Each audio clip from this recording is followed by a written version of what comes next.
guys, welcome to our channel. ప్రముఖ choreographer Johnny master ఎట్టకేలకు arrest అయ్యాడు.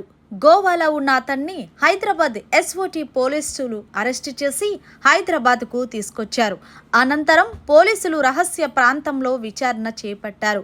ఆ తర్వాత జానీని ఉప్పరపల్లి కోర్టులో హాజరుపరిచారు.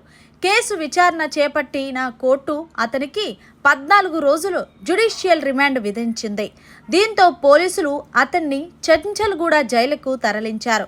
ఇదిలా ఉంటే జానీ రిమాండ్ రిపోర్ట్లో సంచలన విషయాలు వెలుగులోకొచ్చాయి. జానీ మాస్టర్ నేరాన్ని అంగీకరించినట్లు రిమాండ్ రిపోర్ట్ వెల్లడిస్తుంది. 2019లో బాధితురాలు జానకి పరిచయమైందని తెలిపారు. దురుద్దేశంతోనే జానీ మాస్టర్ బాధితురాలను అసిస్టెంట్గా చేర్చుకున్నట్టు రిపోర్ట్లో వెల్లడించింది. మహిళా అసిస్టెంట్ కొరియోగ్రాఫర్పై జానీ మాస్టర్ 2020లో తొలిసారిగా అత్యాచారానికి పాల్పడినట్టు రిమాండ్ రిపోర్టు వెల్లడించింది. బాధితురాలిపై 16 ఏళ్ల వయసులోనే జానీ అత్యాచారానికి పాల్పడినట్టు కీలక అంశాలు వెలుగు చూశాయి. గత 4 ఏళ్లుగా బాధితురాలిపై పలుమార్లు అత్యాచారానికి ఒడిగట్టినట్టు వెల్లడైంది.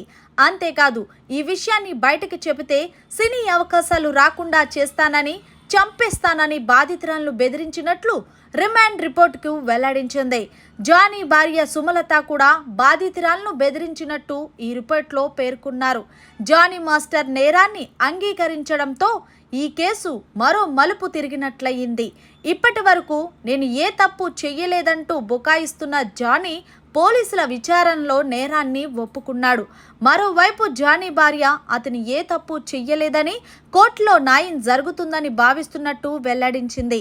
ఇదంతా కుట్రపూరితంగా చేస్తున్న వ్యవహారమే తప్ప జానీ తప్పు చెయ్యలేదని స్పష్టం చేసింది.